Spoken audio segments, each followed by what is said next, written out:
Minsan, dumarating sa buhay mo ang kabiguan.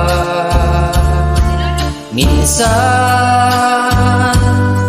ang pagluha ay di mo mapigilan. Minsan, nangyayari ang di inaasahan.